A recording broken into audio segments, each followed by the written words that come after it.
Everyone, welcome back to 31 Days of Horror. Yeah, that exactly. So, we are back. 31 Days of Horror, nearing the end. We're about what? I'm out. You don't want to do it anymore? I'm out.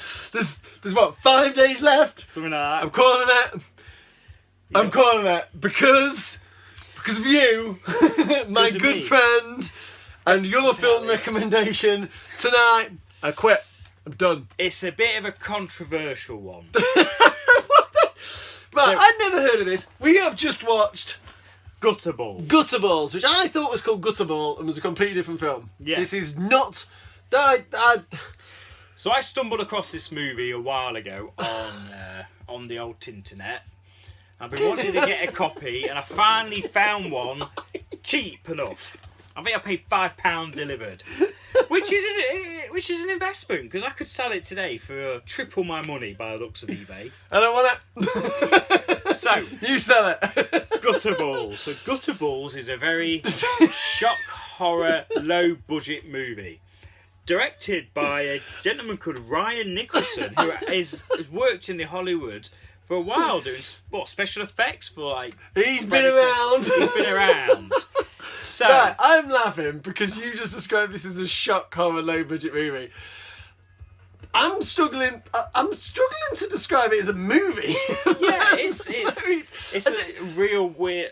Why is Adam's green name on? Why is Adam's Maybe green it's a on different there? Adam Green. Right, this is.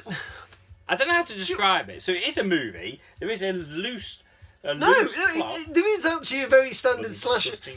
Joe Blow, arrow in the head. They're obviously putting everybody on there that makes a horror film site to try and get you to watch the film. And in a way, Canadian movie. I can get why this is quite notorious. Do you want me? Right. We're struggling to synopsise it because this is very, very grisly in terms of story. But basically, a simple synopsis is it's a rape revenge movie. It is. Ultimately. It's a rape revenge movie. So it's about two bowling teams. 3 bowling teams. Two rival bowling teams. Oh, I thought it was 3. Two rival bowling teams. Why are there so many people? They only said they were playing for He brought his hose the next night, didn't he? So basically, these two teams are arguing one night. They have a bit of a fisticuffs, and then they come back the next night to play each other. And but that's at the end of the first night, one of the guys who's the angriest guy ever. The angriest. Oh, he's just so mad about everything. He's so mad that he rapes the girl that turned him down at the prom however many years before in a scene that was uncomfortable for the wrong reasons to me. And why is that? Right. I'm not a squeamish guy, and it wasn't that it was squeamish, it was that the misogynistic.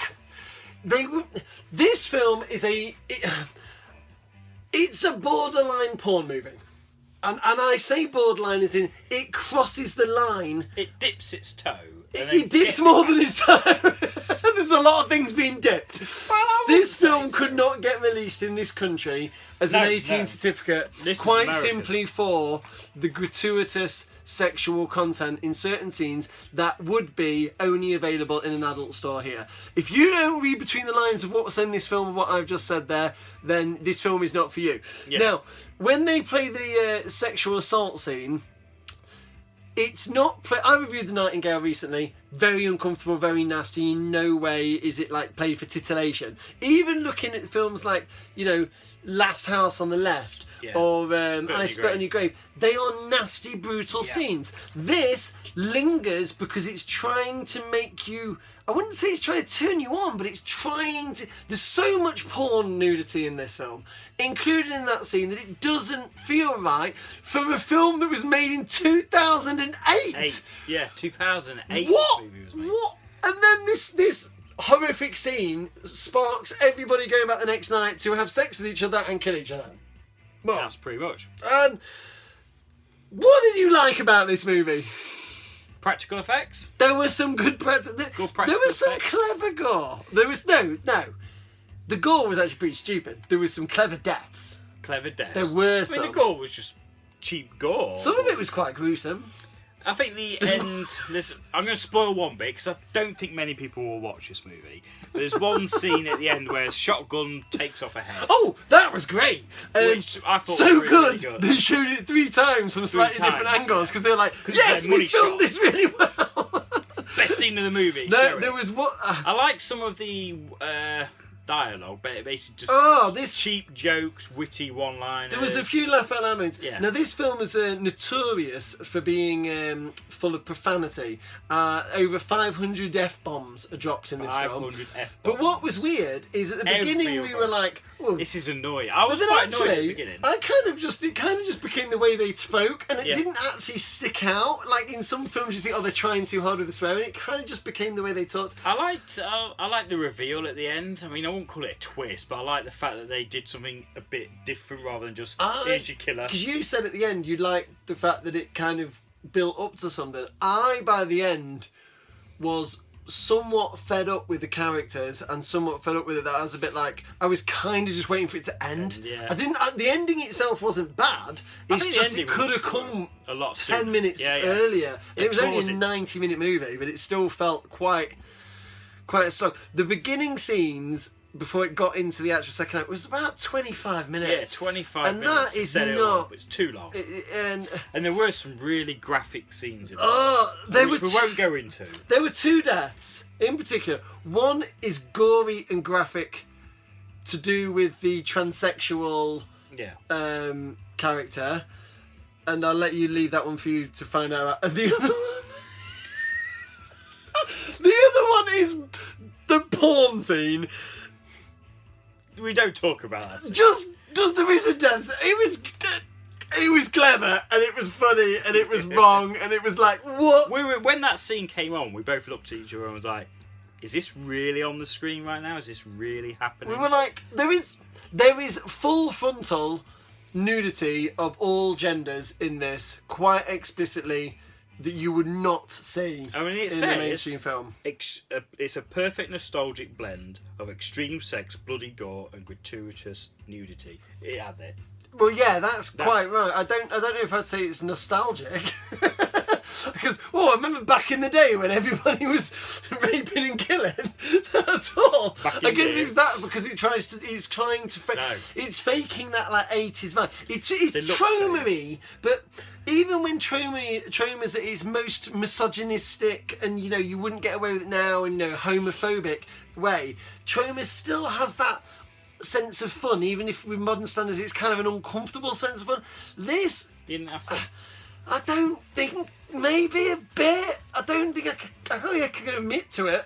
No, it was a strange one. So there's a sequel. There's a sequel to this that's only had like 500 DVDs of it ever released, called the Bootleg Cut. I don't think it needs a sequel. No, but I'm intrigued. I'd watch it. The sequel. So dislikes.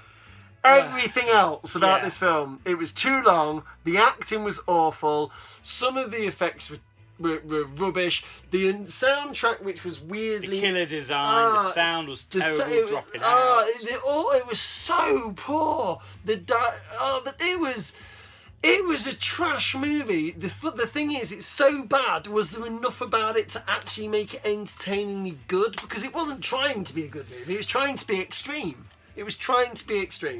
And it was extreme. It was extreme. So if you're after something extreme, go hunt it down. But this Don't isn't a hunt film too hard. No, this isn't a film for everyone. Will I be watching it again? Probably not. I don't know who this is a film for, actually. Yeah, what's the target audience? I don't know. It's the target audience was me at 17 wanting to find like a video nasty sort of extreme thing that wasn't an old video nasty, that wasn't really nasty. Video nasty. It is a modern day underground sort of... Again, I was talking to you, it's kind of, I guess, that whole like August Undergroundy vibe, which is, they're not nice. I think this has actually got, this is more of an enjoyable story. It was a strange one, ladies and gentlemen. I don't even know where to go with pumpkins on this, if I'm honest, I know we don't quite... we got to score it. I'll start off with the pumpkin score. I'll give it 1 pumpkin out of 5. There we go. I'll give it 1 pumpkin for the shotgun to the face scene. I mean, I hated this film. There was nothing to like about it. Yet, You were pissing yourself. Yet I laughed so much. Yeah, exactly. And it was designed for shock value, and it made me go, "What are we watching?" At one scene, I was like, ugh. Do you know? And it was so bad. I had no interest in watching this again, and no recommendations. But I really want to score it higher than one pumpkin. And I'm not even sure. I'm not. Look, I'm giving it a 1 solid pumpkin. Come on. I'm gonna give it 2.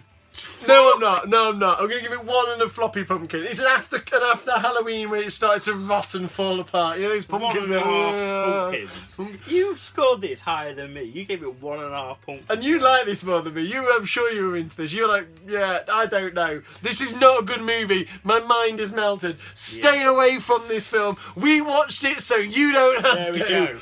If anyone has actually seen this and actually watched this video, tell me how you found out about this, because I'm intrigued. And if anyone has a copy of Gutterballs 2 Balls Deep, then I don't want to watch it, but I also do. I want to watch it. I don't even... I just want to see how they can return. I mean, I can't even compare. What have we watched like this? Street Trash? That was more fun. The necromantic movies, they were extreme, but weirdly, I think they were better. The first one was good, quite interesting. It had some chuckles in it. This was, I don't know. Yeah, I'm sticking with my pumpkin and a half. Give it 1.5. There we go. Yeah. Gutterballs. Put it on your Christmas list. You'll enjoy it, you weirdos. Right, we'll be back for more. Wrapping up 31 Days Horror. Please like, subscribe, comment. Go search this film out, watch it, and then come back and tell us what you feel dirty. It feels dirty. Yeah, it's playing in the background, more scenes. It's just like... It's so bad. It's so bad. Oh, should we watch it again? Yeah. No, you can go over and I'll watch it. I bet you will. Right, we'll see you again soon. Peace.